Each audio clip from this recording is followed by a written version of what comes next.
There is a moment near the end of Season 3 of The Amazing World of Gumball that I keep returning to. It is not a dramatic moment. Nobody dies. Nothing explodes. The universe does not crack open. It is simply a 12-year-old blue cat wandering through an empty town, talking to nobody because in his mind, everyone has vanished. He walks down the middle of the street. He stops at a fast food restaurant and orders from a menu that has transformed into something called Misery Burger. He wanders into the mall. He stands in the middle of a parking lot and shouts his family's names and hears nothing back but the distant sound of a world that does not seem to care whether he exists or not.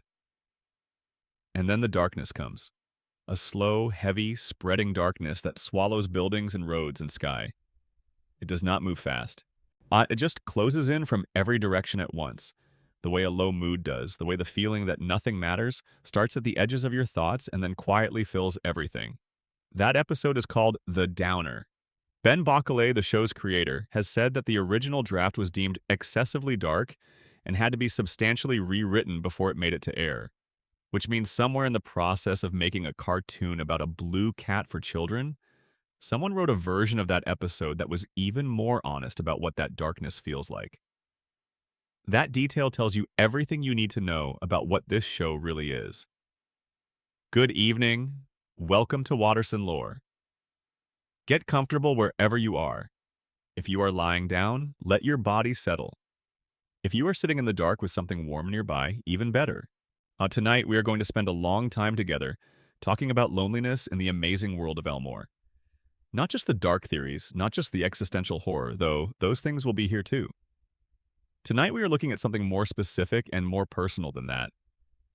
We are asking why a cartoon about a blue cat and a talking goldfish turned out to be one of the most honest portraits of human loneliness ever put to television. And the answer is not simple. It threads through the history of the show's creation, through the individual arcs of characters who were designed to be background noise, and ended up carrying more emotional weight than most protagonists. It runs through the specific way the show depicts depression, isolation, the feeling of being overlooked, the terror of being truly seen, and the deep and very real fear that you might not matter to anyone.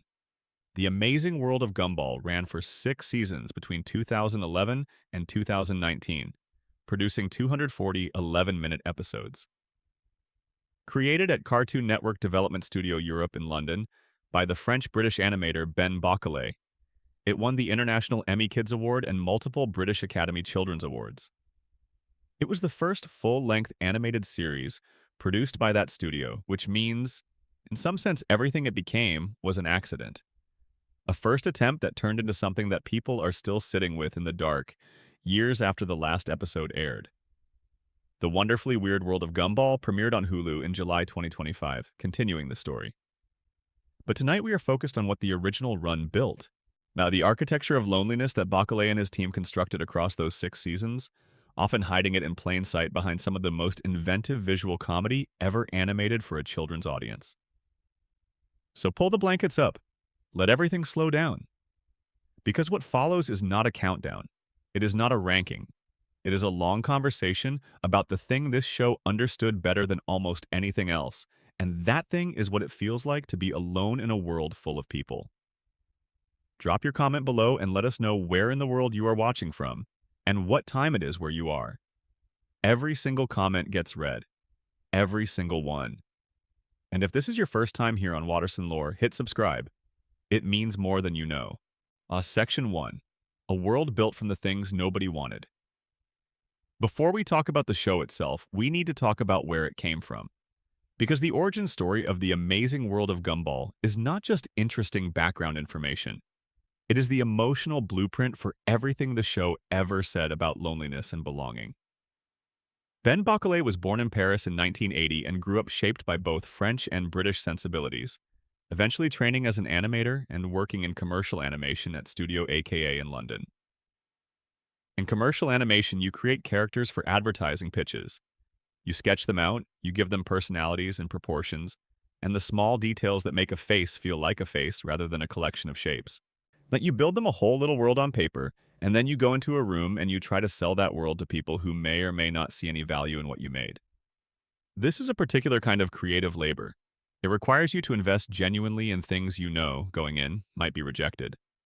You have to care enough about the work to make it good, while simultaneously holding the knowledge that the client might hate it, that the people in the room might look at what you made with blank faces and polite indifference, that the character you spent weeks developing might be dismissed in 30 seconds by someone who was looking at their phone during half the presentation. You have to find a way to be both fully present and emotionally protected at the same time. That is not a comfortable place to work from. Boclet lost a lot of those pitches. A lot. The characters he created kept being rejected, kept being shelved, kept being told that they were not quite right for the project or not quite what the client needed. And so they piled up. A collection of discarded beings, each one a small creative act that had been looked at and passed over. There is something deeply resonant about that, though perhaps Boclet did not see it in those terms at the time. He was just a working animator who had accumulated a lot of characters that nobody wanted. But that is the starting point of the show, not a burst of inspiration, not a fully formed vision, a pile of rejects looking for somewhere to go. In 2007, when Cartoon Network Development Studio Europe was created in London and needed staff, Boclet was hired to help other people pitch their ideas to the network. It was in that role, surrounded by the noise of ideas being accepted or rejected, watching other people's creations get the yes or the no, that the concept for Gumball began to take shape. His initial pitch was stark and honest. He wanted to make a show about rejected cartoon characters attending a remedial school. A school for the unwanted, the passed over, the ones that did not make the cut. Think about what that original concept really was. A world populated entirely by characters who had been deemed not good enough. Characters who arrived at the school carrying the knowledge that they were here because nobody else wanted them. That the universe of commercial animation, which is a specific kind of universe with specific rules about what is marketable and what is not, had looked at them and found them lacking. A school where the enrollment requirement was failure. The producers told him the concept was too sad, so he revised it. He softened the edges. He wrapped it in the structure of a family sitcom and gave the characters warmer relationships and placed them in a colorful suburban world built out of real London photographs. He named the main family after his own family, Nicole after his mother, Richard after his father, whom he described in interviews as a gentle giant of a man, a lovable figure of enormous physical presence and warm, chaotic energy. Anais after his sister. He named the family the Wattersons, a decision that carries a weight he may or may not have fully intended. Bill Watterson is the creator of Calvin and Hobbes, arguably the greatest newspaper comic strip ever produced, and a man who, at the absolute peak of his cultural relevance, chose to stop rather than compromise. He turned down commercial licensing deals worth enormous amounts of money. He refused to let Calvin and Hobbes be made into anything beyond the strip itself. And eventually he stopped making it, choosing the integrity of a finished thing over the ongoing commercial engine that a popular strip can become. He gave his creation rest rather than wringing it past the point of meaning. The Wattsons, named after a man who let go, live in a world where letting go means oblivion, where the alternative to continuing to exist is the void, where the act that Watterson performed as the highest expression of creative care, by stepping back and saying the story is done, is in the world of Elmore equivalent to death. That tension is baked into the show's DNA. The name of the family is a quiet acknowledgement of the paradox at the center of commercial storytelling. You tell stories for people, and telling stories for people means you cannot simply stop when you are ready. The DNA of rejection never left the show, even under all that brightness. Every character in Elmore is, on some level, a thing that was designed for something else, and ended up here. The 2D characters were built in different studios by different people. The CGI characters were rendered with different software. The puppet characters were literally constructed in a different medium. The background is made of real-world photographs of London streets and buildings. And nothing in Elmore was designed to go together. All of it ended up here anyway. And that is exactly how loneliness works. You find yourself in a room full of people who are all designed for different things, shaped by different experiences, rendered in fundamentally different styles, and you are expected to make sense of that, to find connection in the gaps between incompatible designs. Elmore is a town that should not work. The show is a show that should not cohere. And yet here we all are, years later, watching a blue cat navigate that impossible world. The show's visual style is not just a creative choice. It is a thematic statement made in every single frame. The backgrounds of Elmore are photographs of real streets and real buildings, mostly in and around London, where the studio was based. But you can find specific streets in North London that show up in episodes. These are real places, real concrete, and real brick, and real ordinary suburban architecture. And onto those photographs, the animators placed characters rendered in a dizzying variety of styles.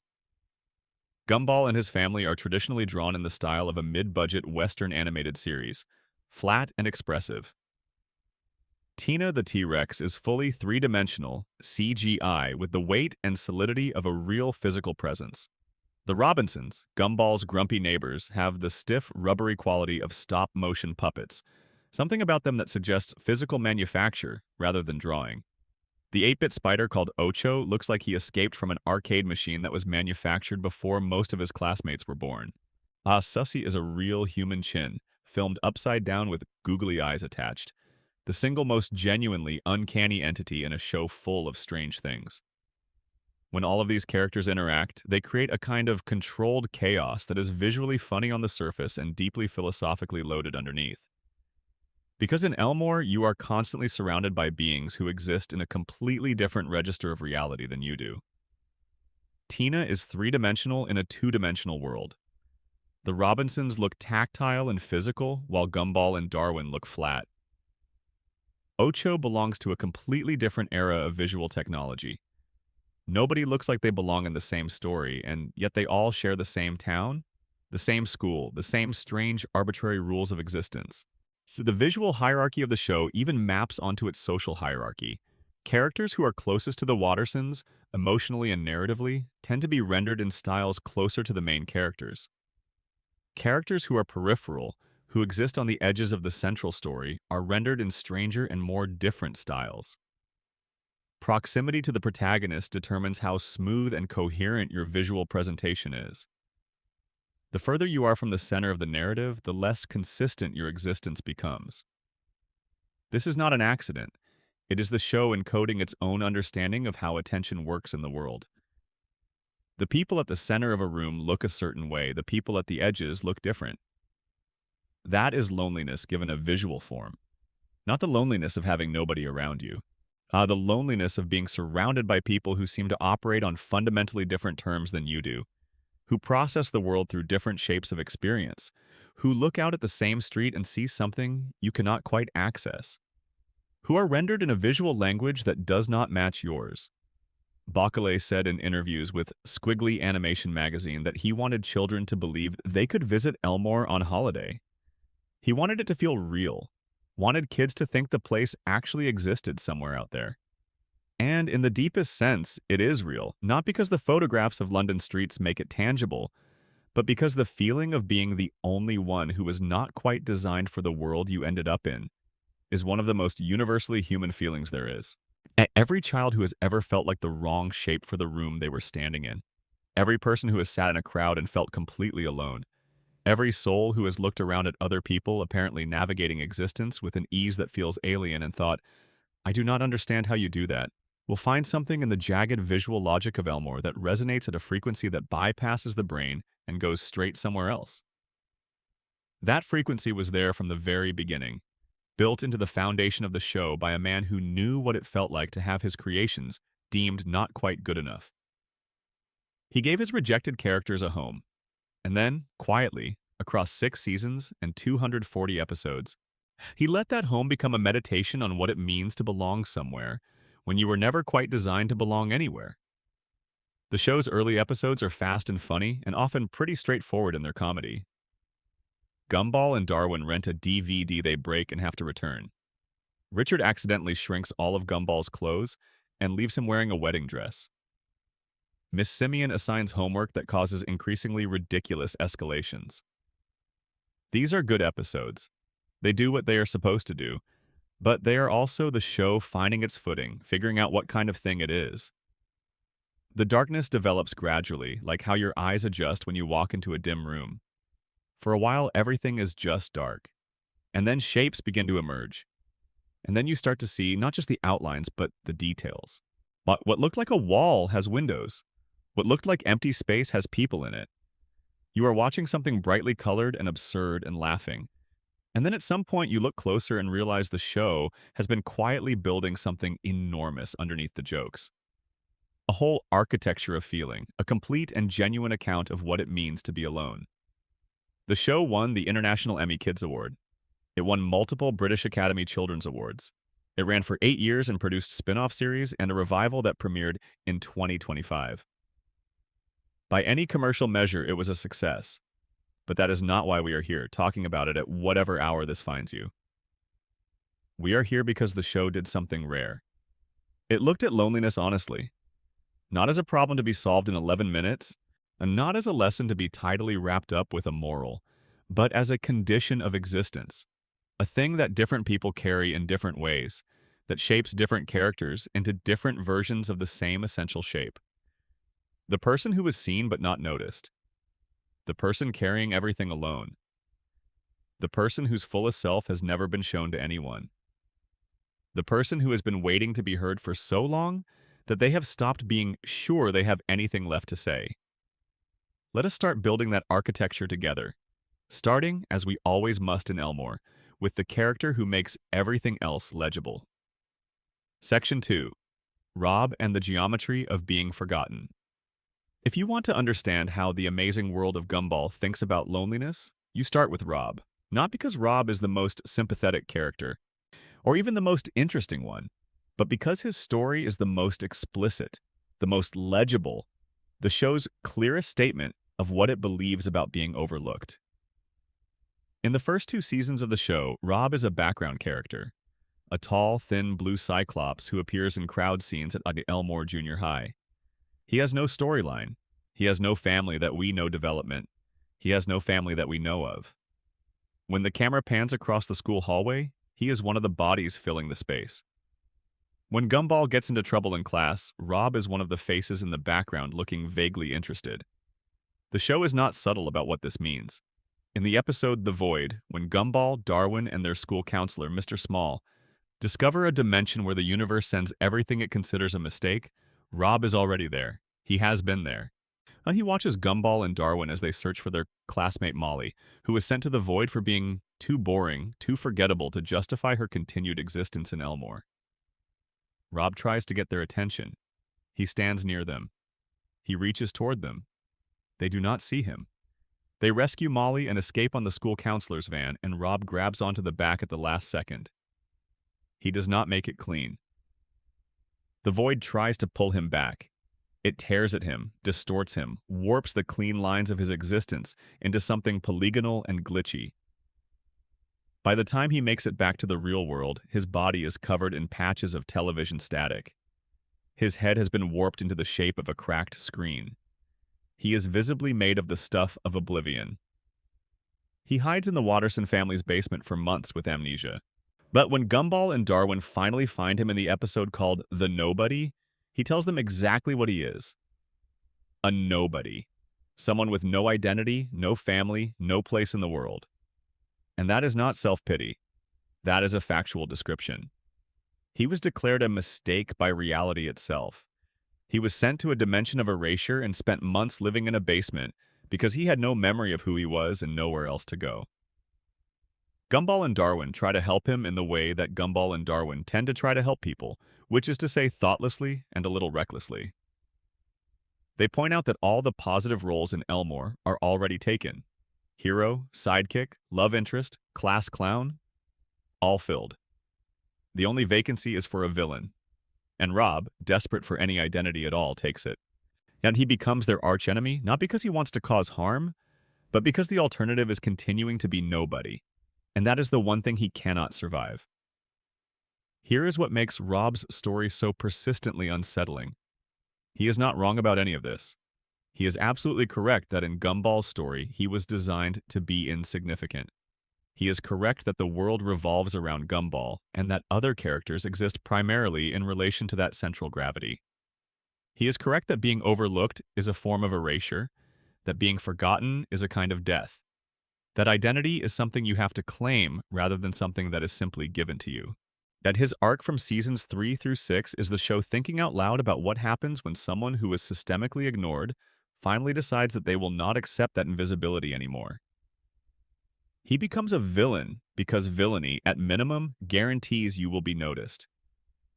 If you cannot be the hero, you can at least be the thing the hero has to deal with.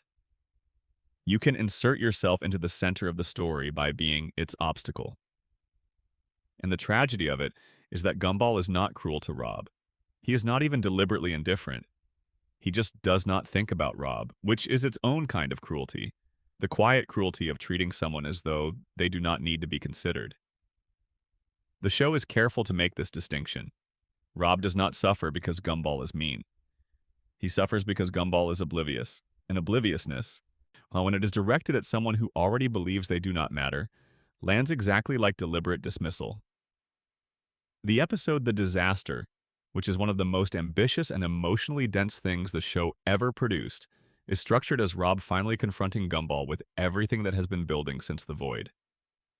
He has found a universal remote that can control reality like a television broadcast. He uses it to take apart Gumball's life, piece by piece, to show him what it feels like to have everything that matters to you simply removed. In that confrontation, Rob says something that the show has been building toward for 3 seasons. He says he never wanted to be the villain, he wanted to be the cute sidekick. He wanted a plush toy and a spin-off show and someone to care whether he existed. But he wanted to matter to somebody, and Gumball's world would not let him. Everything Rob might have been was already occupied. There was no room for him to be anything but the threat in someone else's narrative. When you hear that said out loud in a children's cartoon, it hits somewhere different than it probably should. Because that feeling, the feeling of arriving somewhere and finding that all the roles that would have made you valuable are already filled. The feeling of trying to figure out where you fit when the architecture of the space was not built to accommodate you. That feeling is not a cartoon feeling. It is one of the most common feelings a person can have. Rob's story resonates because the void is real. Not the television static dimension in the show, though that is a beautiful piece of visual metaphor, the internal void. The one that opens up when you spend enough time being treated as though you do not quite count. The one that starts whispering after too many rooms where nobody turned to see who came in. The one that asks, in the quietest possible voice, whether you are simply not interesting enough to deserve being noticed. Rob screamed that question at the universe, and the universe sent him to a dimension of static. And when he got back, damaged and alone, the only option available was to become the bad guy. Because at least the bad guy gets remembered. In the two-parter that concludes with The Rerun, something extraordinary happens. Gumball, after finally understanding something of what Rob has been through, reaches out to him. He tries to save him, and Rob, in a moment of genuine grace, uses the universal remote to rewind time, undoing all the damage he caused, but also erasing Gumball's memory of their reconciliation. He gives up the one chance he had at friendship to fix what his anger had broken. Nobody knows he did it. Nobody sees it. Nobody remembers.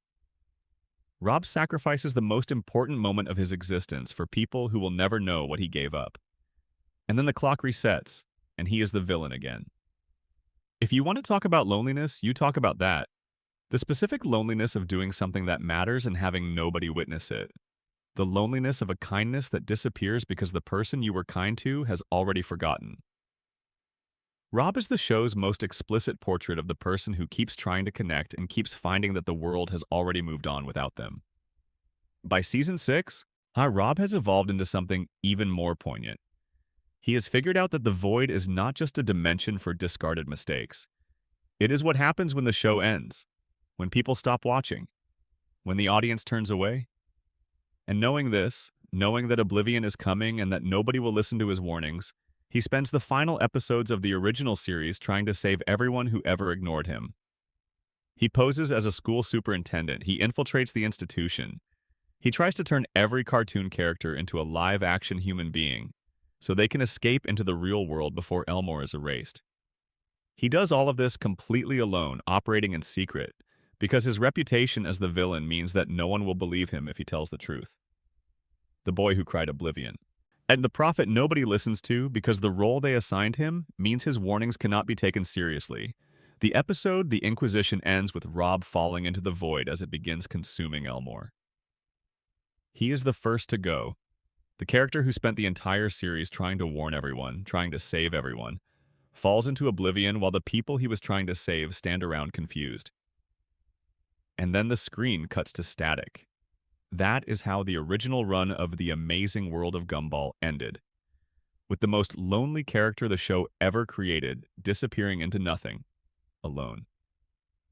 Section 3, The Downer, or What It Actually Looks Like Inside the Downer, aired in 2015 in the third season of the show, and it remains one of the most precise depictions of depression in any animated series, for children or otherwise. To call it that invites some pushback, because the episode does not use the word depression, and because its tone is comedic throughout, and because it ends with Gumball reuniting with his family and everything being fine. But the precision of what it describes, the experiential accuracy of the internal state it portrays, is striking in a way that goes beyond mere cartoon sadness. The episode begins with Gumball waking up in a bad mood. Not a bad mood with a cause. Not a bad mood about anything specific. Just a bad mood, the kind that descends without warning or reason and sits on your chest like something physical. His family tries to cheer him up in all the ways that families try to cheer people up, which is to say they offer solutions to a problem that does not respond to solutions.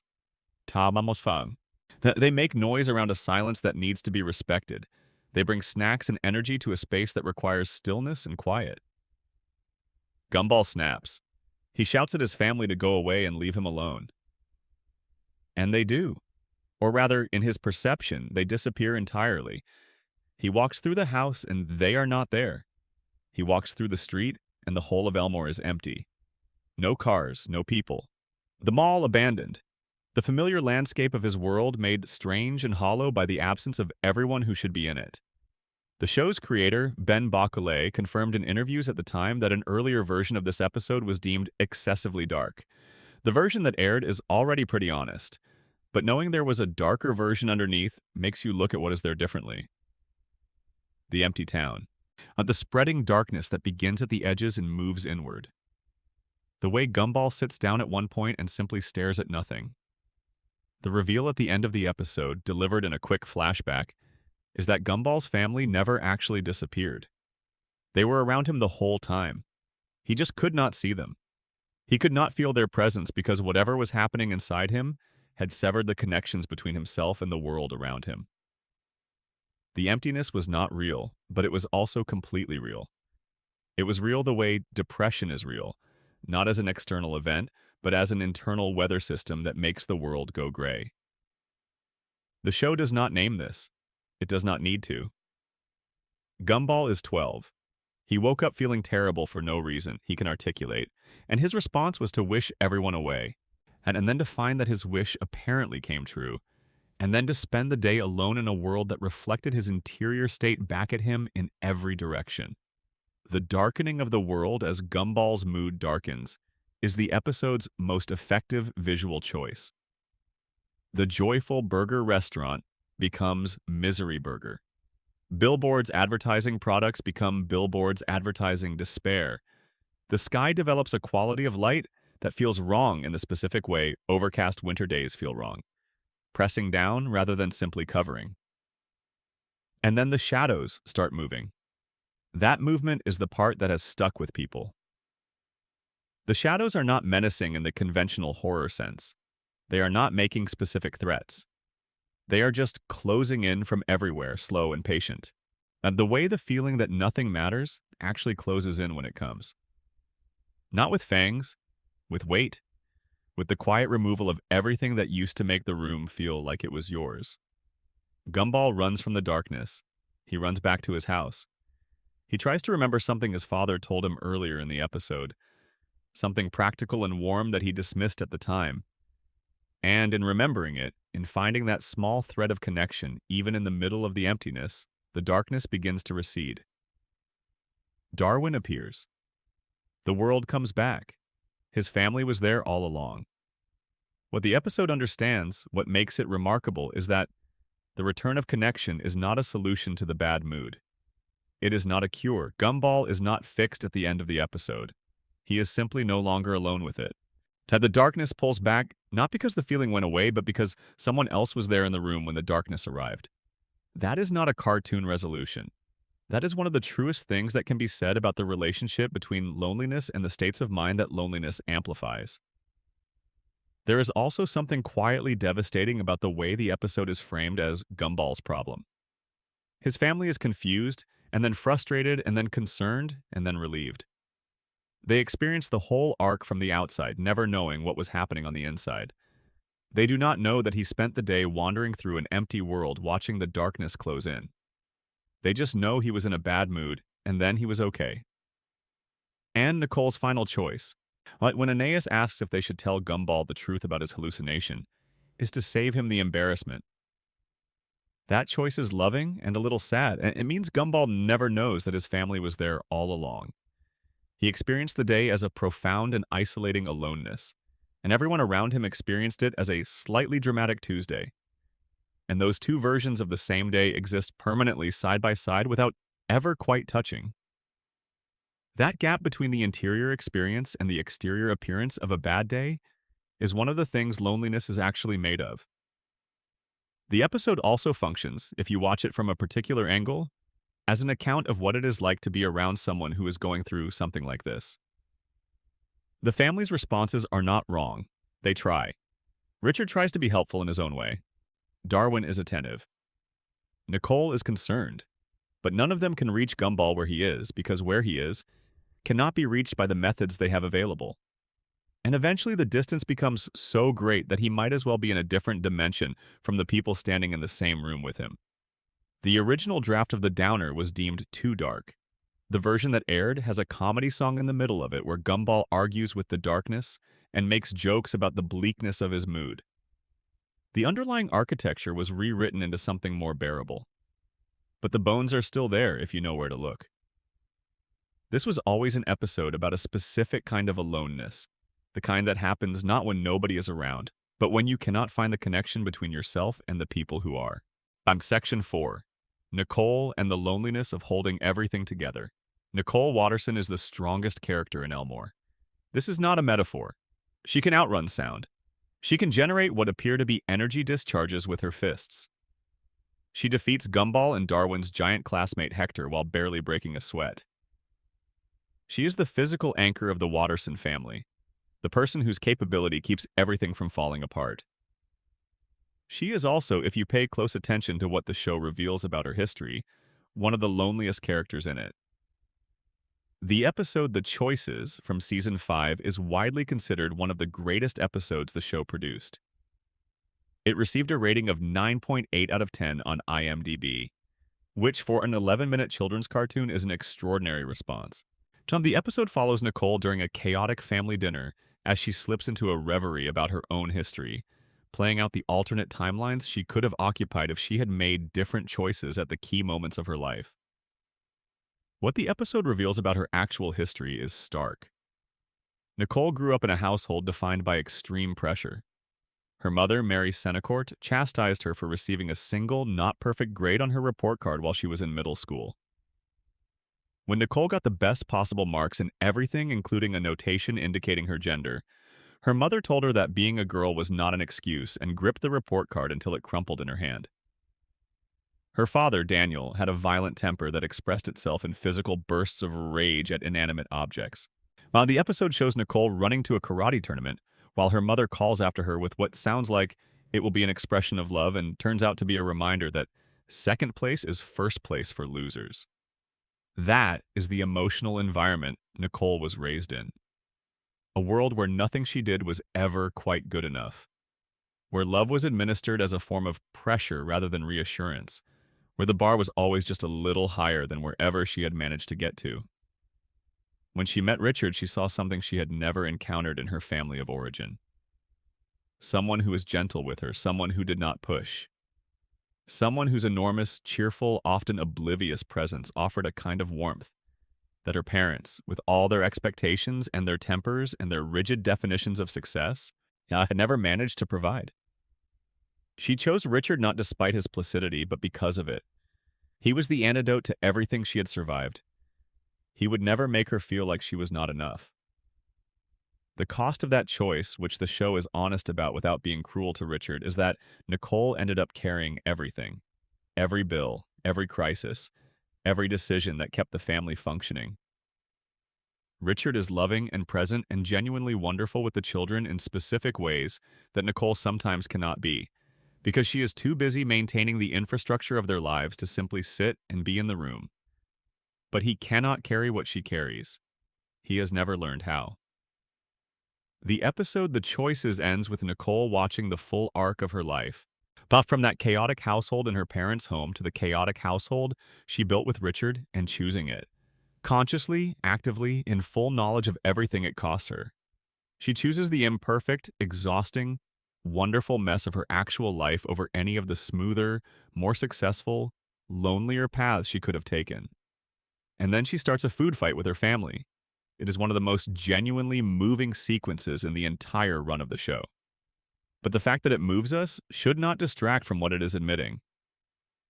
Nicole Watterson has been largely alone in the work of keeping her family alive since she was a teenager. She chose this aloneness, but she chose it in the absence of any template for what a different kind of support might look like, because the people who were supposed to show her that never showed up. Her parents did not come to her wedding, not out of malice, it turns out, but the effect was the same. The day that was supposed to mark the beginning of her new family, the people from her old family were absent. That image, the wedding happening without the parents who should have been there, is the show's condensed statement about Nicole's loneliness. She has been building something for most of her life without anyone handing her the tools she needed.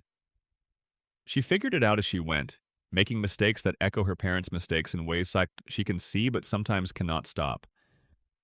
Carrying the weight of a family on her back because nobody else had the structural capacity to carry it.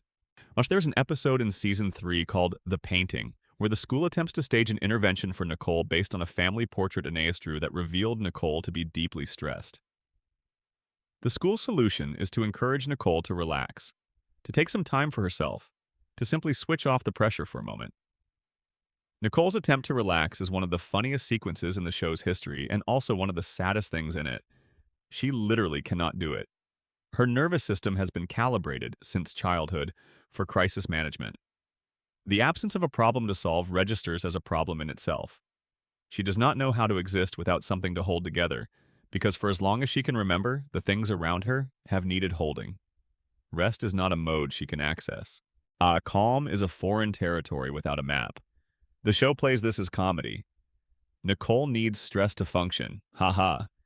But what it is actually depicting is a woman whose capacity for peace was damaged before she fully developed, by parents who mistook pressure for love, and whose inheritance to their daughter was an inability to simply be still without feeling like the stillness itself was a kind of failure. What is remarkable about the way Gumball handles Nicole is that it never allows this portrait to become pathetic or diminishing. She is not a victim. She is the most capable character in the show. Her strength is real. Her love for her family is real. The choice she makes at the end of The Choices, to stay, to choose this specific, difficult, beautiful life, is made from a position of full awareness. But the show is honest that strength and loneliness can occupy the same person at the same time. That carrying everything does not mean you do not sometimes wish someone else could carry some of it. That being the capable one, the reliable one, the one everyone depends on, is itself a kind of isolation.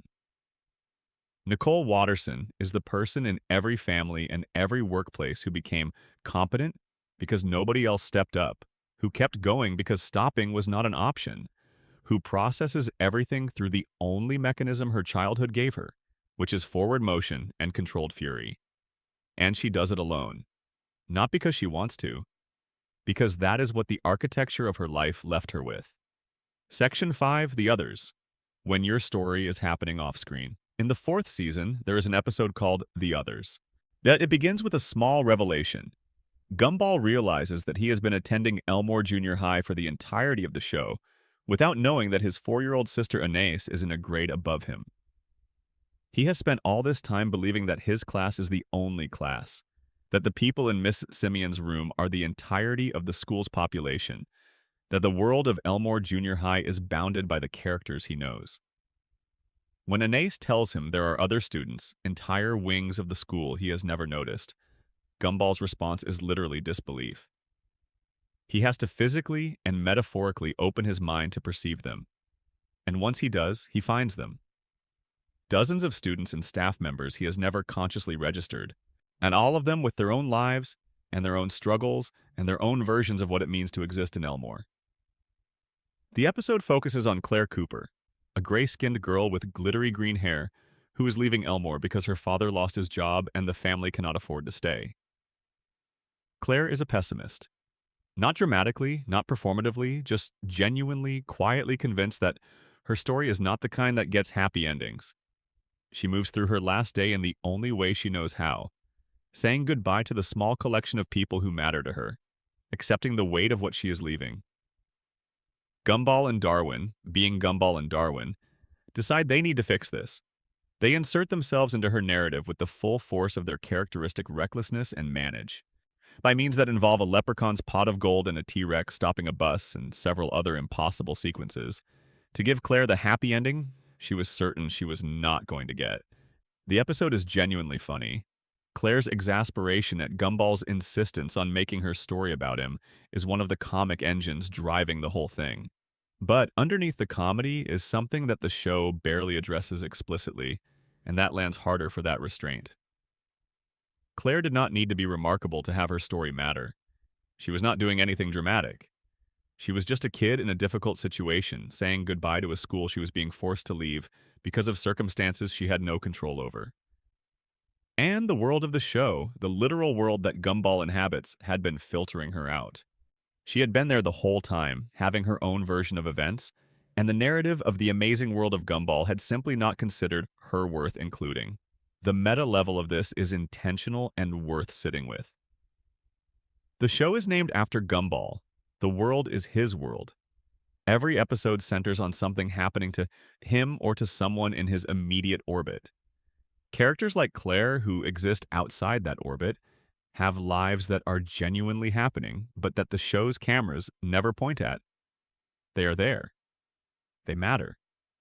And the show, for most of its run, treats them the way that people who are not the protagonist of anyone's particular story often get treated, which is to say it does not treat them at all.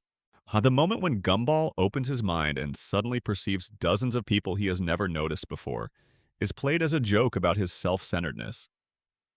But it is also an accurate depiction of something that happens to most people at some point in their lives. The sudden awareness that the world contains an enormous number of private interior universes that have been running parallel to your own without your attention. That the conversations you were not in were still happening. That the loneliness of the people you never thought to look at was just as real as your own. Claire is not lonely in a dramatic way. She is lonely in the specific way of the person who knows that when they leave, the space they occupied will close up smoothly, and the people around them will return to their regular lives without much disruption. She is the kid who transfers to a new school, and the teacher briefly says, "Today we say goodbye to Claire," and then moves on to the lesson plan.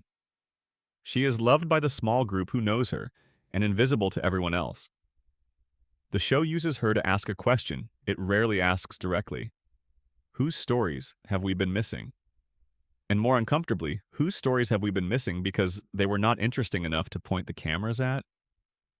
The background characters of Elmore Junior High all have this quality, this sense of lives being lived just outside the frame. You see them in crowd shots, you see them standing in hallways during scenes about other people, and in the same way at a party, that you are not the most important conversation in the room, that something is happening with them that you are not privy to. Now, the episode The Night, which is structured as a series of vignettes showing what various Elmore residents do while the main characters sleep, does something interesting with this. It shows Larry Needlemeyer working, as always. It shows characters having nightmares or small private moments or quiet anxieties that their public faces never reveal. And in doing so, it makes the argument that every background character is the protagonist of something, even if that something is never the episode you are watching. Loneliness is not always about having nobody around you. Sometimes it is about being a background character in your own experience. Standing in the crowd scene of your own life and watching someone else's story get told with the cameras and the music and the emotional arc, while your version of the same events goes unrecorded and unwitnessed. Claire Cooper shows up in subsequent episodes after the others. She stays in Elmore. She has a boyfriend and a teacher she respects and a best friend who matters to her. Her story continued. But the show went back to being Gumball's story, and Claire went back to being one of the faces in the hallway. What the others did was make that return visible. It showed us what we were going back to looking away from, and let us sit for a moment with the uncomfortable knowledge that there are a great many Claires in every room we have ever walked through, living their lives entirely without our notice. Section 6. Carrie Kruger and the Loneliness That Doesn't End. Carrie Kruger is a ghost. She has been one for a long time. While the show reveals in the season 6 episode The Drama that she is 327 years old, which means she has been dead for 3 centuries, which means she was a child when she died, and she has been a child ever since. She goes to school, she sits in class, she floats through the hallways of Elmore Junior High with her friends, and she watches the living world with the precise combination of detachment and yearning that defines her character. She cannot eat. She can only taste things by possessing someone else's body, which is a detail the show introduces as comedy in the first season episode The Ghost, and then leaves sitting in the background of everything that follows, quietly accumulating weight. She cannot touch things in the ordinary way. She exists in a state of permanent incompletion. She is able to observe and interact, but unable to fully inhabit the physical world that moves around her. The show never tells us how she died. This is deliberate. The writers made the choice to leave that blank because, as the transcript of this show itself notes, knowing would make it too real. It would force everyone watching to confront the fact that somewhere in the past a child died.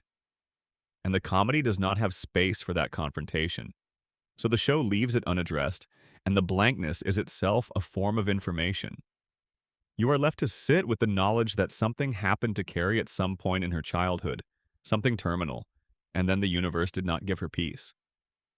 It gave her junior high school, forever. Her father, Vladis Lokowiczki, was revealed to be a villain who eventually reformed. Now, the show handles this with characteristic lightness, but the implication that Carrie's home life before her death was complicated by whatever dark work her father was involved in hangs over her character from that point on. She became the permanent child of a man who was not always safe to be around. And then she became a ghost. And then she spent 3 centuries in a world where everyone around her lived and aged and eventually died and moved on, while she stayed exactly the same. Darwin falls in love with Carrie in season 6, and the show handles their relationship with a genuine tenderness that is often overlooked in discussions that focus on the show's darker elements. They are kind to each other. They make accommodations for each other's strangeness. Darwin finds ways to make room for a girlfriend who literally cannot be present in the same physical register as he is. And Carrie finds ways to be emotionally present for someone who is eventually going to grow up and change in all the ways that she cannot. That last point is the unspoken tragedy of their relationship. Darwin will age, Carrie will not. Darwin will eventually leave middle school, leave Elmore, build a life that extends beyond the boundaries of the show's world. Carrie will still be there, floating through the same hallways, making the same sarcastic observations, watching another generation of students arrive and struggle and leave. The loneliness of permanence is not a form of loneliness that gets much attention. We tend to think of loneliness as the absence of connection. But Carrie's loneliness is almost the opposite. She has connections. She has friends who genuinely love her.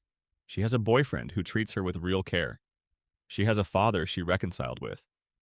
What she does not have is the ability to move with them, to grow alongside them, to let any of her relationships take her somewhere new. She is stationary in a world that keeps moving. There is something in Carrie that speaks to the specific experience of the person who watches everyone else seem to advance while they stay in place. The person who has been through the same year multiple times, while everyone around them appears to be accumulating new things, new understandings, new capacities for living. The person who goes to the reunion and finds that everyone else seems to have become more of themselves while they feel exactly the same as they did when they left. Carrie did not choose her stasis, it was given to her.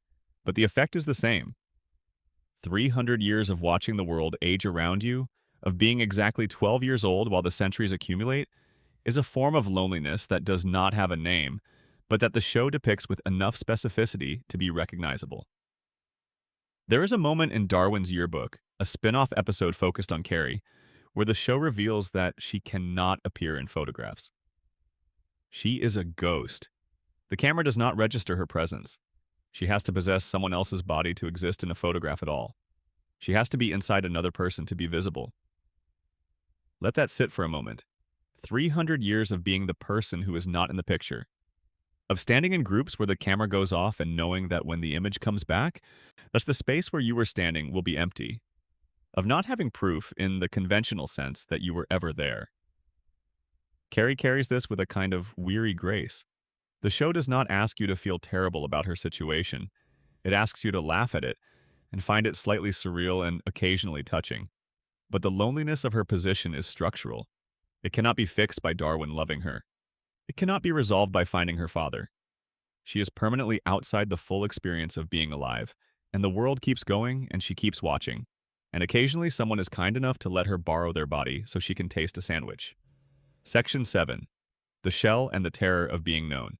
The Shell, which aired in the third season of the show in 2014, is the episode that many fans point to as the moment the show became something different from what it had been before. It received a 9.4 out of 10 rating on IMDb. It won the Best Children's Series Award at the British Animation Awards in 2016. And in a show full of sharp comedic writing and inventive visual gags, it stands apart as something closer to genuine emotional filmmaking. The premise is simple. Gumball and Penny have been circling each other with obvious romantic feelings for 3 seasons without ever quite closing the distance. During a school play, Gumball accidentally headbutts Penny hard enough to crack her shell. And what is inside the shell is not another peanut. What is inside is a shape-shifting fairy creature who glows with warm light when she is happy and transforms into monsters when she is afraid or angry or sad. But Penny's father Patrick reacts to this with fury and terror. He demands the shell be repaired. He threatens to move Penny to a different school. He does everything in his power to put her back in the container that kept her contained because the creature that emerged from it is, in his understanding, dangerous and unstable and wrong. Patrick is not cruel in the conventional sense. He loves Penny. The shell was always, at some level, an expression of that love, a protection he gave her against a world that he believed would not be kind to something as volatile and expressive as her true form. The shell is what love looks like when it is administered by someone who has learned that the world punishes visibility. When you have spent your whole life being told that the truest version of yourself is too much for the room, but you pass that lesson on to your children by building them armor. Penny runs. She transforms as she runs, each shift in her form reflecting a different shade of her internal state. When she is terrified, she becomes something monstrous. When she believes she is ugly, she looks as ugly as she feels. Her body is a direct and unfiltered expression of her self-image, which means the world gets to see in high resolution how she feels about herself at every moment. There is no mask. There is no polished surface to retreat behind. Whatever she thinks of herself is immediately, visibly, physically present. Gumball chases after her. He is not doing it heroically.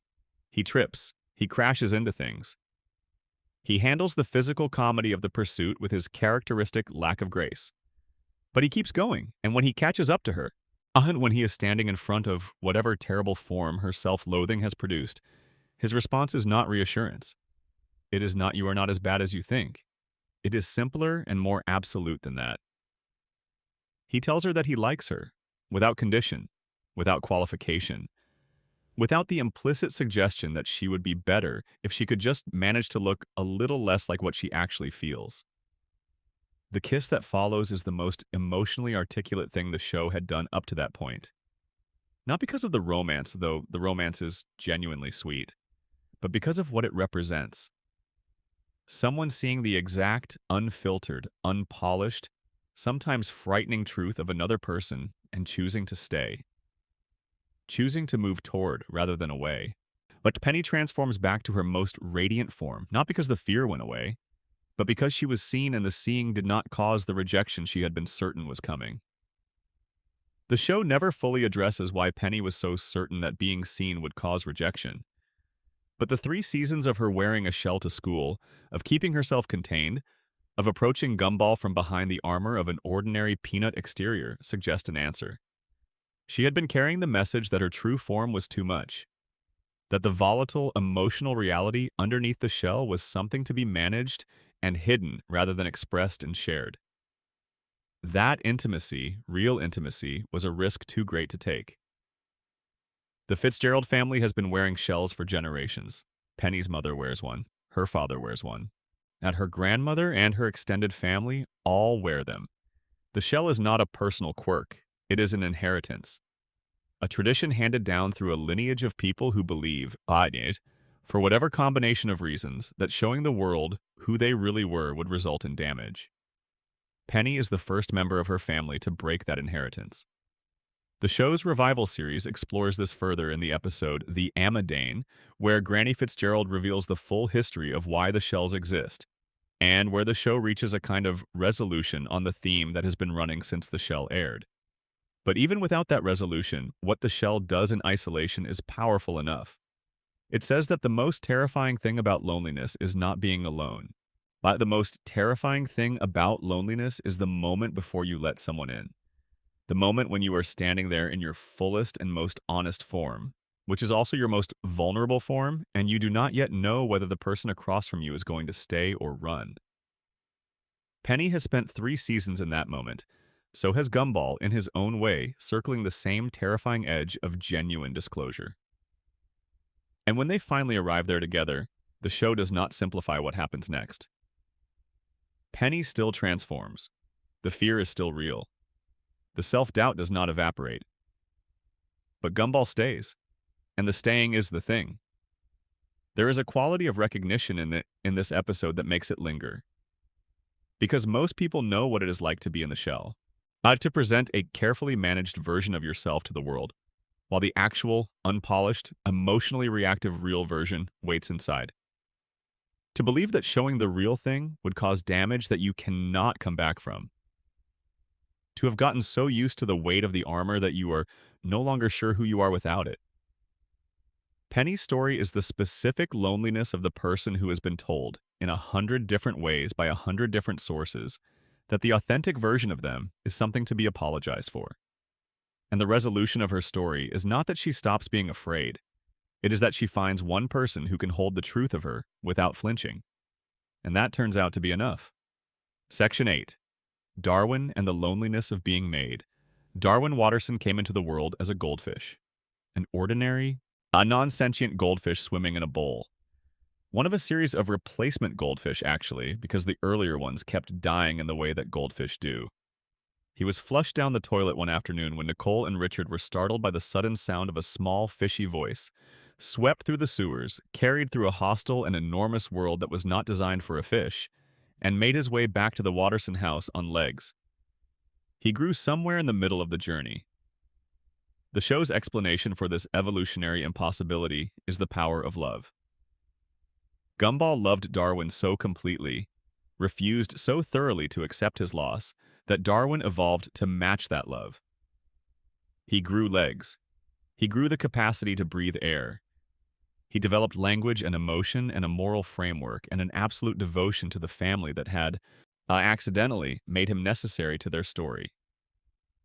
There is something beautiful in that explanation. The show presents it as beauty and asks you to accept it as such. And in the context of an 11-minute animated comedy about a blue cat attending middle school, it is beautiful. The origin story of Darwin is genuinely moving. The 2-parter in the 4th season that covers it in detail is one of the most technically accomplished and emotionally affecting pieces of animation the show ever produced. But there's a question underneath that origin story that the show occasionally lets surface and then quickly covers over again, because looking at it directly would require the show to ask something of itself that it is not quite prepared to fully answer. Is Darwin real? Not real in the sense of alive, he is clearly alive. But is the specific personality that Darwin has, the relentless optimism, The moral sensitivity, the absolute loyalty, the capacity for love that expresses itself in the daily business of being Darwin, is any of that actually his? Or is it the set of traits that the universe assigned to him when it decided he needed to be a supporting character? He was a fish. Fish do not have moral frameworks. Fish do not experience sibling loyalty or romantic feelings or existential worry about whether they are being genuine. Darwin the goldfish was an organism with simple biological drives swimming in a bowl. Darwin the character is a deeply thoughtful, emotionally present, philosophically engaged individual who happens to have fins instead of arms. Everything that Darwin is was, in some sense, given to him, and he did not choose his personality any more than he chose his legs. He became who he is through a process that was driven by external forces, by Gumball's love, by the physical necessities of survival, by the universe's apparent decision that this story needed a particular kind of companion. The kindness and the warmth and the moral clarity are real in the sense that they produce real effects in the world. But they were installed rather than developed. There is a specific loneliness in this that the show only fully articulates a few times.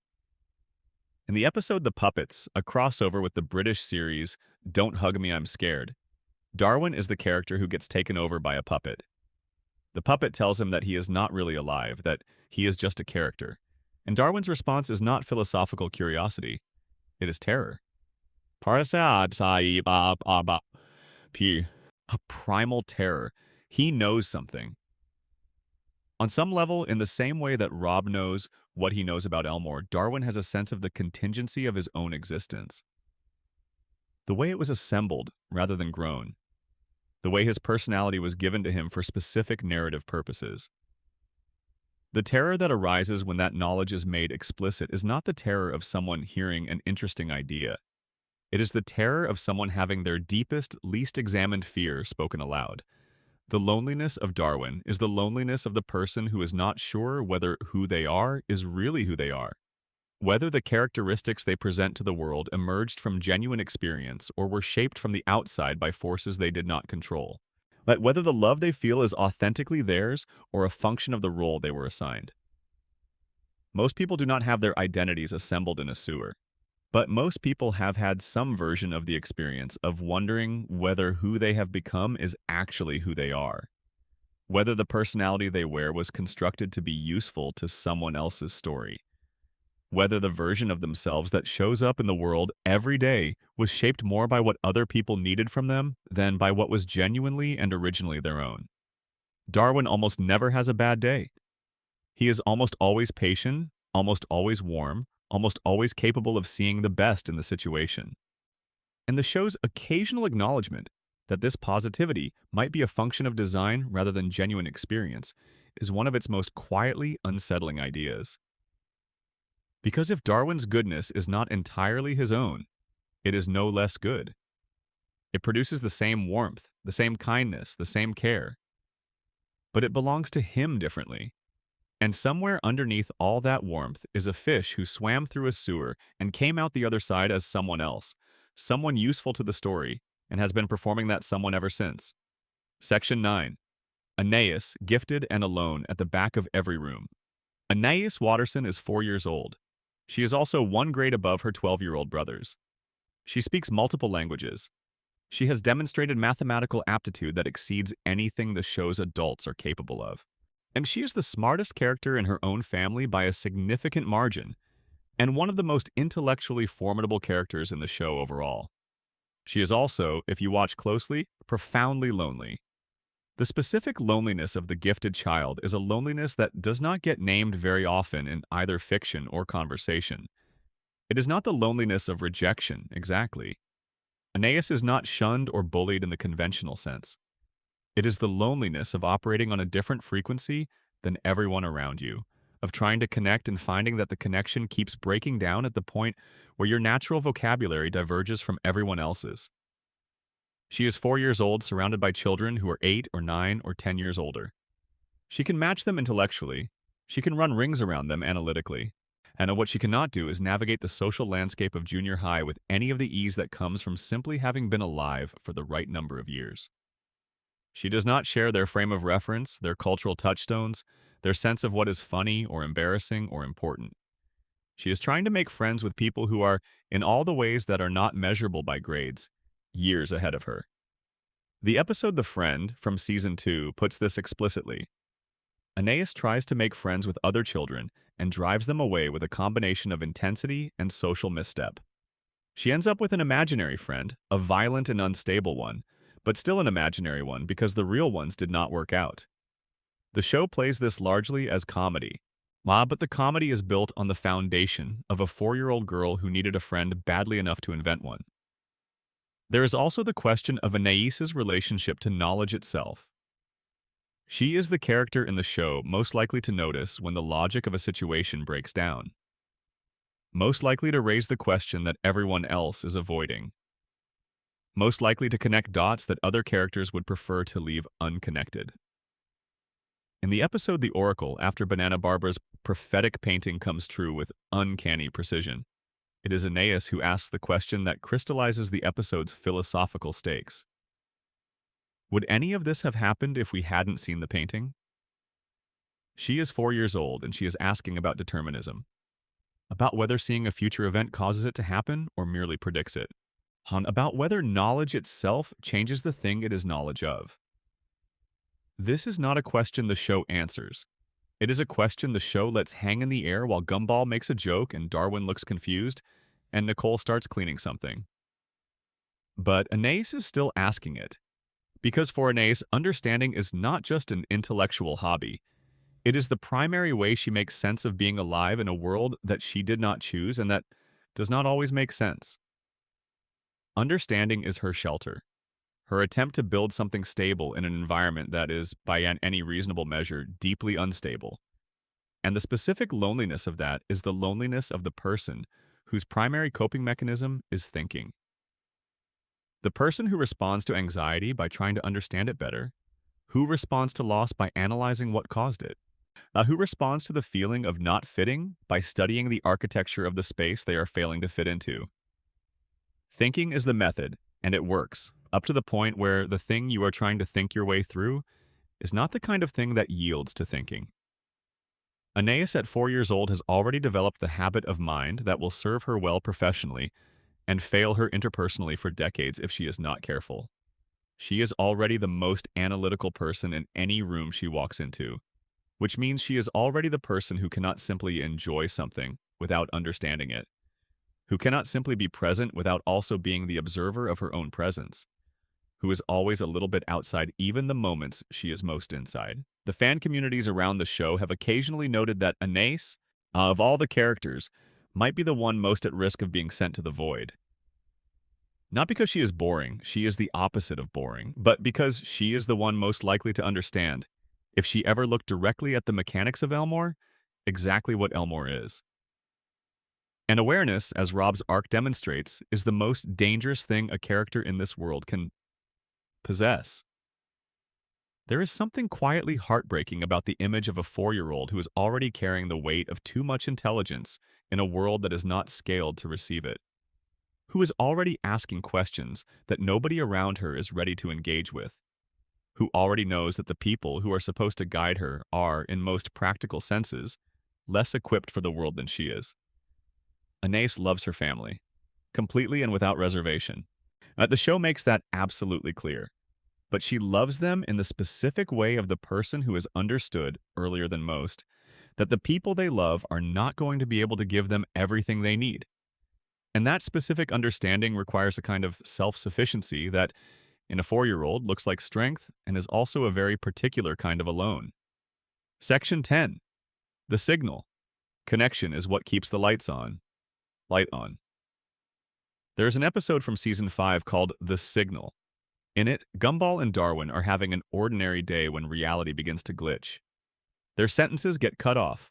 Scenes skip forward, the world around them stutters and repeats, in the way that a video does when the connection is failing. And Gumball notices. He cannot explain what is happening, but he feels it.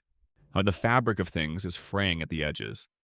The episode's conceit is that the world of Elmore exists as a broadcast. A signal being transmitted from somewhere to somewhere. And when that signal degrades, reality degrades with it. The characters do not experience this as metaphysical horror. They experience it as an inconvenience, as mild frustration, the way you feel when a video keeps buffering. And that mild frustration, applied to the literal disintegration of one's physical reality, is its own kind of joke. But the episode is doing something more than comedy. It is making explicit what the show has been suggesting throughout its run. The world of Elmore exists only as long as there is a signal, only as long as someone is transmitting and someone is receiving, only as long as the connection holds. Now, this is the show's deepest statement about loneliness, and it is a statement about us, about the people watching, about what connection actually is and what it does and what happens in its absence. The Amazing World of Gumball, underneath all its comedy and visual invention and philosophical games, is a show about the thing that keeps people alive.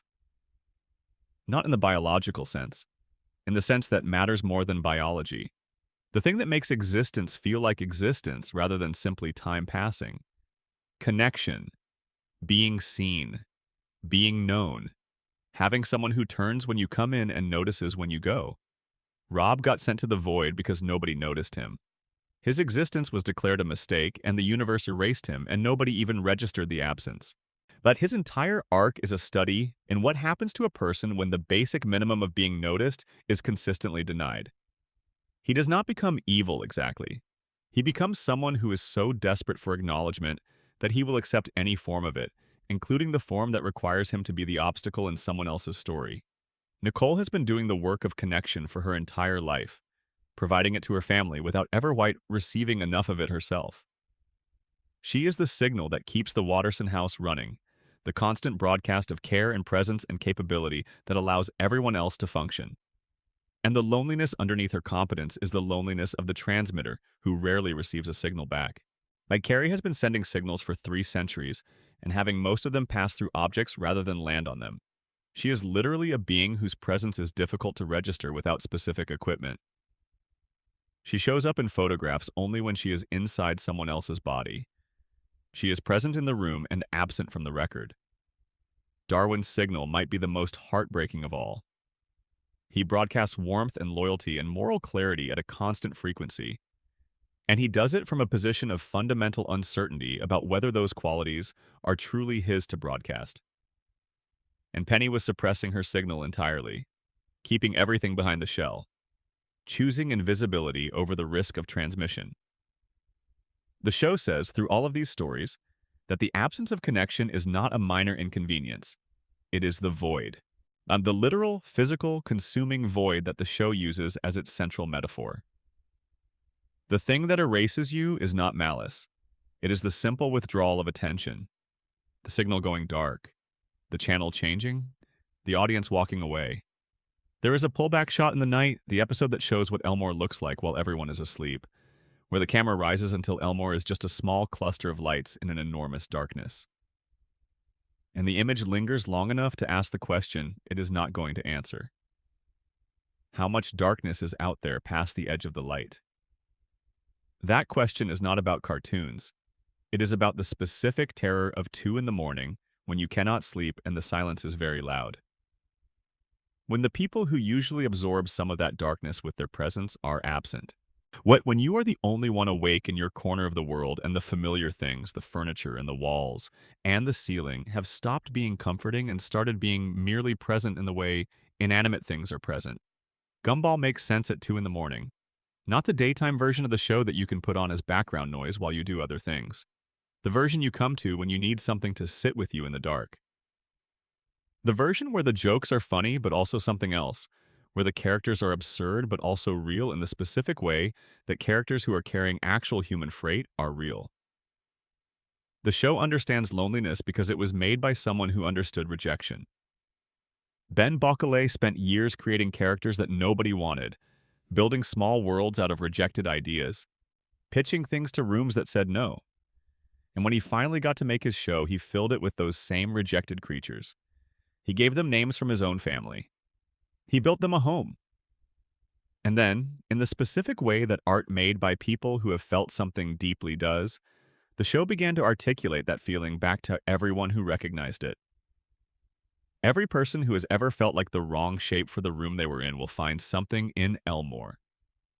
Every person who has been overlooked, who has tried to be noticed, who has worn a shell because showing the real thing felt too dangerous, who has carried everything alone because nobody else had the capacity, who has been the 4-year-old asking questions nobody else is ready for, and who has been the 12-year-old lying in the dark with an inexplicable bad mood and a world that has gone silent.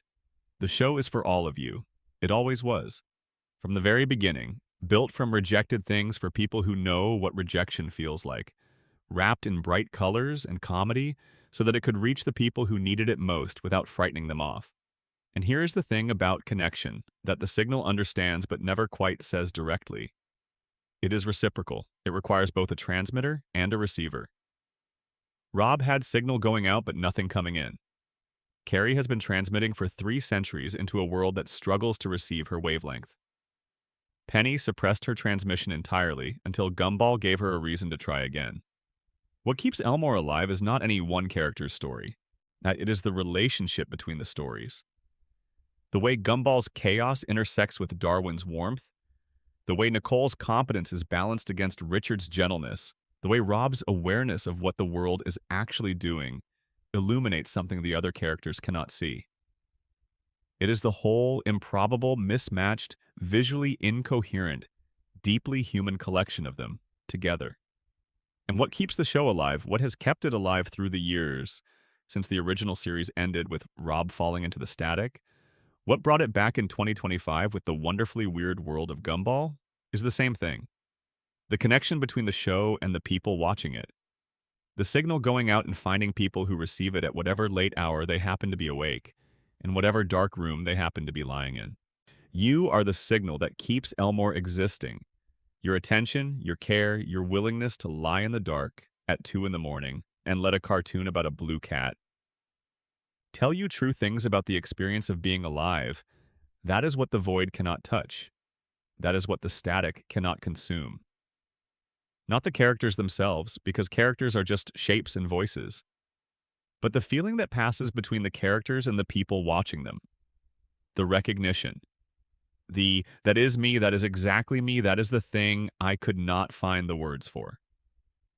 The Amazing World of Gumball was built to be the signal that finds you in the dark. And it does. Every single time.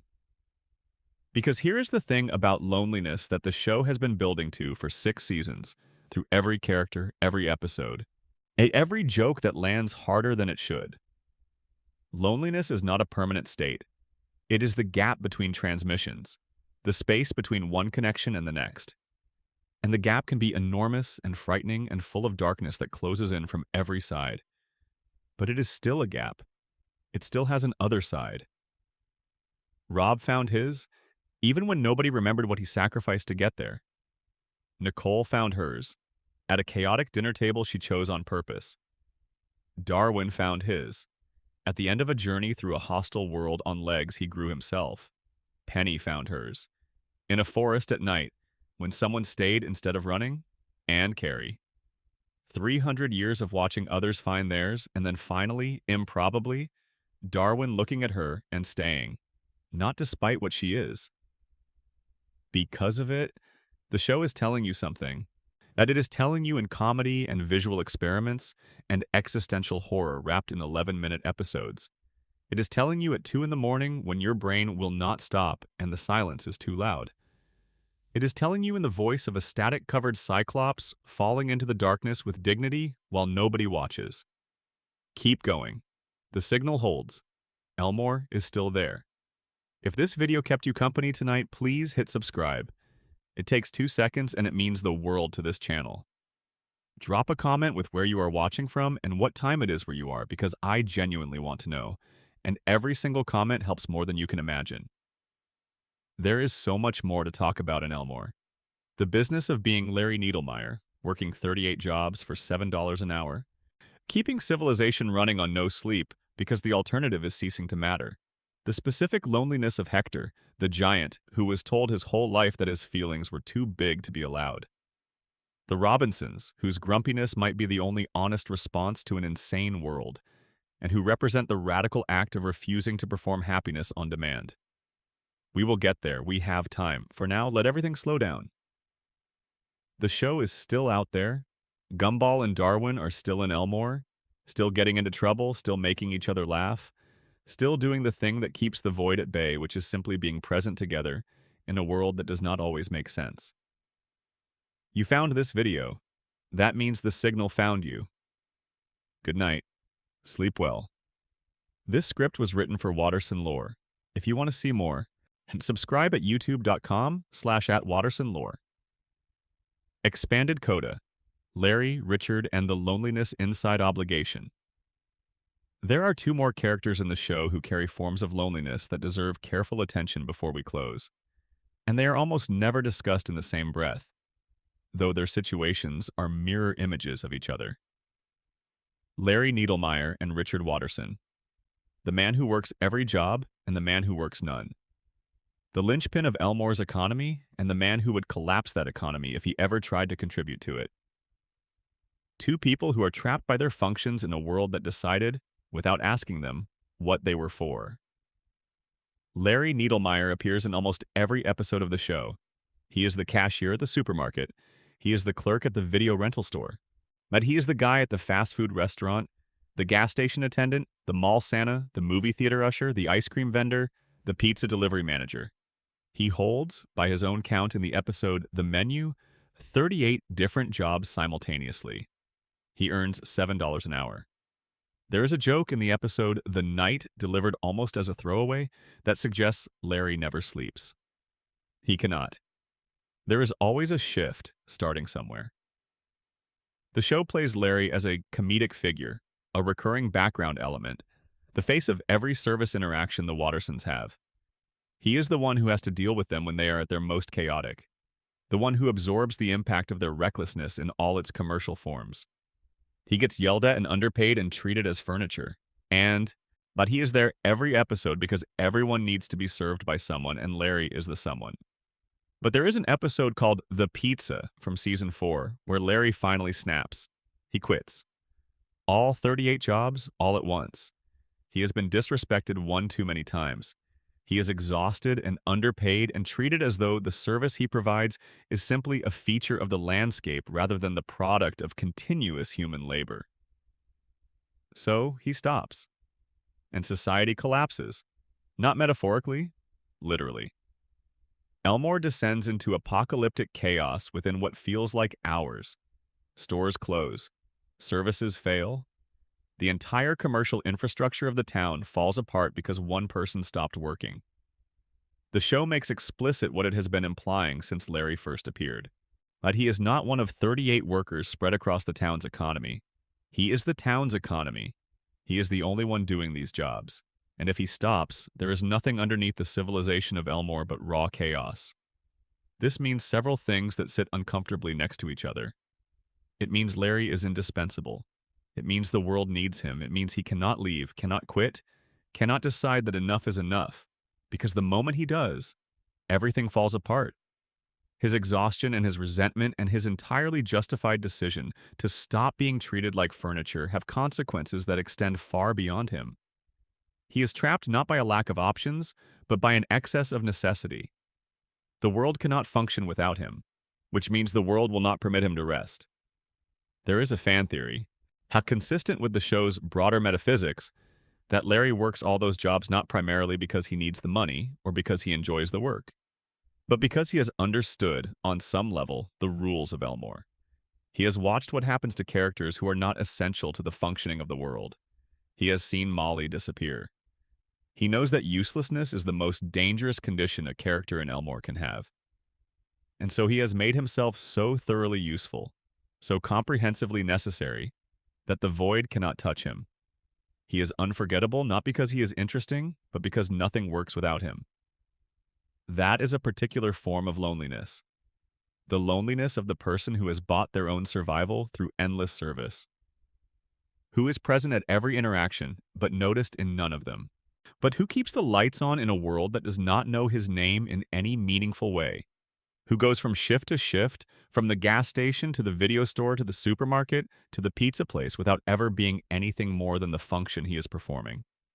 Who is essential and invisible at the same time? which turns out to be its own kind of void.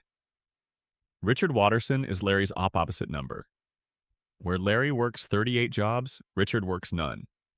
Where Larry is always present in some commercial capacity, Richard is always home. Where Larry is defined by endless productivity, Richard is defined by cheerful, absolute, cosmically enforced idleness. The episode The Job makes this explicit in a way that is funny on the surface and genuinely strange underneath. Richard gets hired as a pizza delivery man. He has a job, he is contributing. Yet he is an adult member of society performing an adult function. And the moment he starts working, really working, with genuine productivity and responsibility, reality begins to disintegrate. The sky cracks. Buildings warp. The laws of physics begin to fail at the edges. The universe literally cannot accommodate Richard Watterson being gainfully employed. Gumball, Darwin, and Nicole race to get him fired before the entire fabric of reality collapses. They succeed. Richard goes back to being unemployed. The universe repairs itself. The comedy here is obvious. Richard is so fundamentally lazy that the universe has made his laziness mandatory. Hardy har. But the horror is there if you look at it with a certain angle. Richard did not choose to be this way. The universe chose it for him. His role in the story of Elmore is to be the warm, gentle, childlike presence at home, the one who makes the house feel safe without accomplishing anything measurable, the one who plays with the kids and makes bad decisions, and needs to be parented by his own children while also providing something that cannot be quantified or promoted or compensated at any wage. And the universe will not let him be anything else. Every time he tries to contribute in the conventional sense, something goes wrong. Not because he is incompetent, because the world has a function assigned to him and will enforce it regardless of what he wants. There is tragedy in this that gets covered over by the comedy. Richard is not stupid. He has moments of genuine wisdom and genuine love throughout the show. He is a present and attentive and emotionally available parent in ways that Nicole, yet carrying the weight of everything else, sometimes cannot be. The episode The Hero, where Gumball and Darwin make fun of Richard for being useless and he overhears them, is one of the most heartbreaking 11 minutes saw in the show's run. Richard is devastated, because underneath the cheerful surface is someone who knows exactly how he is perceived, who has heard the word useless applied to him enough times that it has become part of how he understands himself. But his mother made him. Granny Jojo, his smotheringly overprotective mother, raised him in a state of perpetual childhood. She would not let him grow up. She shot down his dreams and kept him dependent, and in doing so, produced an adult who genuinely does not know how to be one. And his father Frankie was a con artist who abandoned the family, which means the one model of adult male functioning that Richard had access to was a dishonest one that disappeared. He grew up with a mother who would not let him become an adult and a father who showed him that adults cannot be trusted. No wonder he is the way he is. No wonder he defaults to childlike behavior. He was never given the tools to be anything else. Richard's loneliness is the loneliness of the person who has been genuinely prevented from becoming who they might have been. Not dramatically, not through some single decisive act of cruelty, through the accumulated small decisions of a parent who loved him in the only way she knew how, which was the way that kept him small. He cannot work because the world will not let him. He cannot grow because he was never taught how. He sits on the couch and eats and plays games and loves his family with a warmth that is entirely real. And somewhere underneath all of that is the person he might have been if someone had given him the room. The episode The Authority, in which Granny Jojo comes to visit and tries to apply her child-rearing methods to the Watterson kids, wrapping everything in bubble wrap and putting helmets on children who live in a world with a T-Rex at school, has Richard doing something quietly heroic. He pushes back. He fights for his children to have the freedom he never had. He cannot escape his own imposed limitations, cannot break the cosmic law that keeps him unemployed and functionally childlike. But he can make sure his kids do not inherit those limitations. He is breaking the cycle in the only direction available to him, toward his children rather than back toward himself. That is a specific kind of love. The love of the person who could not save themselves, but refuses to let the thing that happened to them happen to the next generation. It is the love of someone who has accepted their own cage while simultaneously working to keep the cage from expanding. And it is, in its way, one of the most human things the show depicts. Larry works endlessly so that he cannot be erased. Richard does not work because the universe has decided that is his function. Both of them are living in service of a narrative that was assigned to them without their consent. Both of them are lonely in the specific way of people who have been defined entirely by their usefulness or lack of it. And both of them, somewhere underneath the role they perform, are more than their function. Now, the show knows this. It occasionally lets us see it. It does not often dwell on it because the show is a comedy, and dwelling too long on the trapped quality of anyone's existence would break the tonal contract it has with its audience. But it is there. In every episode where Larry wearily processes the Wattersons' latest catastrophe, in every episode where Richard sits on the couch and says something that reveals a warmth and depth of feeling that his supposed uselessness makes no room for. The world of Elmore is full of people who were assigned a function and are living inside it. The show's great generosity is that it keeps showing us who they are outside of that function, who they are in the gaps, who they would be if the story had more room. Final, expanded thoughts. The silence between episodes. There is a quality that the Amazing World of Gumball has, a quality that most episodic animated shows lack, and it is the quality of consequence. Not narrative consequence in the sense of events building on each other, though the show does that too in its later seasons. Emotional consequence. The sense that what happens in an episode costs something real, even if the next episode appears to reset back to baseline. The show addressed this directly in the Season 2 finale called The Finale, which asks what would happen if all the consequences of every episode suddenly came due at once.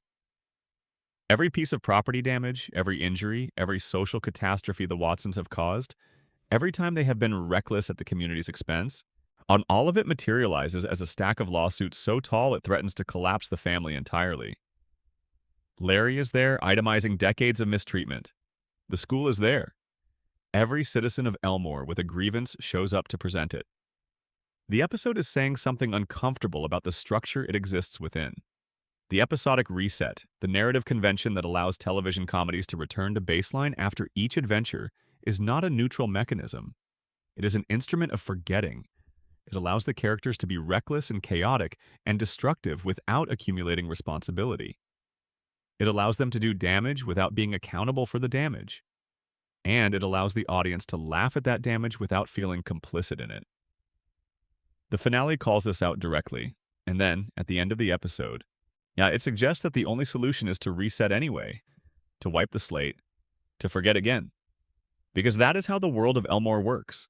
It is how the show works, and the characters do not get to escape that even when they see it clearly.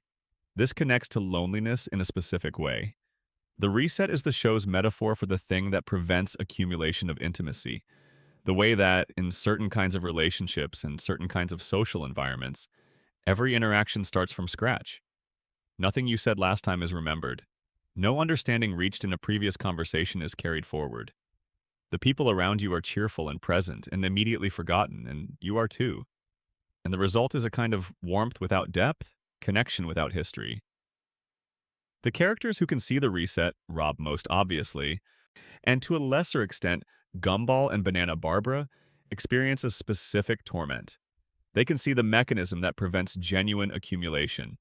They watch meaningful moments dissolve. They carry forward what everyone around them leaves behind. And the weight of that accumulated memory, in a world where memory is systematically erased, is itself a form of loneliness.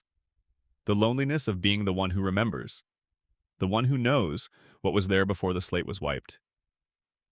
Banana Barbara is worth a mention here, even briefly. She can paint the future, not predict it. The paintings come true, every single one. Her prophetic ability emerged after a breakdown, after years of overwork at a company called Chanax Inc. that pushed her past the point of functioning. Her gift is the direct product of trauma, about the specific way that minds sometimes break open and let something through when they were trying to keep it out. She paints in her garage while her husband relaxes and her son tells jokes at school. She is a Cassandra figure, Someone who can see exactly what is coming and cannot communicate it in a way anyone takes seriously because she appears too damaged to be a credible source. And the last painting she produces before the Inquisition, the final episode of the original run, shows nothing but static. No future. Just static. The signal gone. She says in that flat, distant tone that the show uses for its most unsettling moments, "There is no future." And then she is right. The static is the void. The void is the end. The end is what happens when the signal stops and nobody is watching anymore. And Banana Barbara, in her garage, surrounded by paintings that have all come true, is the character who has been living with that knowledge the longest, painting the end of everything alone while the town around her operates in cheerful ignorance. That is the show's most condensed portrait of a certain kind of loneliness. The loneliness of knowing something terrible is coming and having no way to make anyone understand. The loneliness of the person at the party who can see the smoke, who keeps pointing at the smoke while everyone else is dancing. But here is where the show refuses to end on despair. The wonderfully weird world of Gumball premiered in 2025. The Void did not win. Elmore was not erased. Rob was rescued. The signal held. And the reason it held was not narrative mechanics. It was not a clever plot device. It was the people watching. Not the people who did not change the channel. The people who stayed. The show has always known that its survival depended on the audience. This was not just commercial awareness. It was the deepest truth in the whole mythology of Elmore. The void is the absence of attention. The signal is the connection between the story and the people receiving it. And what kept the signal alive through the years between the original series and the revival was the same thing that keeps it alive when you watch any episode late at night and find something in it that understands you. Care. The simple, irreducible act of caring whether something continues to exist. You kept Elmore alive. Every person who watched the show, who thought about it, who talked about it, who made the fan theories and the analysis videos and the late-night comments, had kept the signal running. You were Sarah G. Lotto in the most real sense, the character the show uses as a mirror for the audience. The fangirl who understands narrative better than anyone because she has been studying it from the outside. Her watching sustains the world. Your watching does too. And in return, the show watches back. It has been watching you this whole time, from the very first episode to the moment you found this video. It has been trying to say something to you that is difficult to say directly. It has been finding ways to talk about what it feels like to be alone, to be overlooked, to be too much and not enough at the same time, to wear shells and lose battles, and carry everything and be forgotten. It has been trying to say that these feelings are real and they matter, and you are not the only one who has them. And every character in Elmore is carrying a version of the same weight. The weight of existing in a world that did not always have room for them. The weight of trying to matter in a universe that sets its own arbitrary rules about what mattering looks like. The weight of loving people who sometimes cannot fully receive that love. And being loved by people whose love sometimes misses the mark. This is what Gumball understood better than any other cartoon. Not darkness. Darkness is easy. Any cartoon can be dark. What Gumball understood was the specific texture of ordinary loneliness. The kind that is not dramatic. The kind that is not the result of tragedy or villainy or cosmic horror. The kind that is just the gap between who you are and who the world needs you to be on any given Tuesday. But the gap between the signal you are sending and the signal being received. That gap is real. The show honors it. And in honoring it, the show becomes the thing that crosses it. 11 minutes at a time, in bright colors, with a blue cat and a goldfish and a banana who painted the end of everything in a garage nobody ever thought to look in. The signal holds, as long as you are watching. Good night. The joy, the signal, and the show's radical honesty about feeling. There is an episode in Season 3 of Gumball called The Joy that the show's fan community often discusses as a horror episode. It is, technically, it applies every visual and narrative convention of the zombie survival genre to an 11-minute animated school comedy and does so with a level of craft and commitment that is genuinely remarkable, Miss Simeon. Out of the 2 million-year-old ape who has been teaching middle school since before recorded history, navigates a school full of happiness zombies while carrying a cassette tape of Beethoven's Moonlight Sonata, which is the only known cure for an infection that replaces personality with an uncontrollable compulsion to spread joy. The joy virus starts with excessive happiness, uncontrollable smiling, euphoria, an inability to stop laughing, and then it progresses. The victim coughs rainbow-colored fluid. They pass out. When they wake up, they are no longer themselves. They are huggers, zombie-like creatures with dilated pupils and permanent grins and arms outstretched, driven by a single directive: spread the joy. Make everyone else feel what they feel. The episode is unmistakably a zombie story, and it is very funny. And it is also doing something that sits uncomfortably once you name it. The joy virus is weaponized happiness. It takes the thing that every character in the show is nominally supposed to want: joy, love, connection, warmth, and turns it into a contagion. The more infected characters spread their happiness, the more they destroy the individuality of the people they reach. The infection does not add happiness to the world. It replaces identity with a compulsion. The infected retain fragments of memory, but they are no longer themselves. Their bodies have a directive and their personalities are gone. What does that mean in the context of a show about loneliness? It means the show is distinguishing between genuine connection and the performance of happiness. It is making a case through the specific medium of a zombie comedy that there is a version of joy that is not joy at all, that there is a version of being happy together that is actually the erasure of individual experience in favor of a collective performance. That forced warmth, mandatory cheerfulness, the social expectation that you will smile and be enthusiastic and spread positivity regardless of what you are actually feeling, is a form of infection rather than a form of connection. The cure is sadness. Beethoven's saddest composition, the Moonlight Sonata, neutralizes the joy virus. The most authentically melancholic music that was available in the school's cassette collection turns out to be the antidote to a plague of enforced happiness. Miss Simeon broadcasts it through the school's speaker system, and the infected gradually come back to themselves. What the show is saying with this, in its loud, absurdist way, is something that takes a long time to fully land. Authentic connection requires the full range of feeling. Joy that can only exist when sadness is suppressed, when complexity is erased, when personality is replaced with compulsion, is not joy. It is its own kind of void. It is the thing that leaves you feeling alone in a room full of people who are all grinning. Most people have been in rooms like that. Parties where everyone was performing happiness in ways that made genuine contact impossible. Workplaces where positivity was mandatory and complaints were forbidden, and the result was a particular stifling kind of isolation. Relationships where one person's requirement for constant upbeat energy left the other person unable to bring anything that was not upbeat to the space. Thus, the joy virus is a very literal and very colorful depiction of what happens in those environments. The smile is real, but it belongs to the infection, not the person. The warmth is present, but it is compelled rather than chosen. The connection is happening, but nothing genuine is being exchanged. And Miss Simeon's heroism in the episode, her navigation of the infected school while trying to maintain her own identity, is framed as the heroism of the person who refuses to pretend.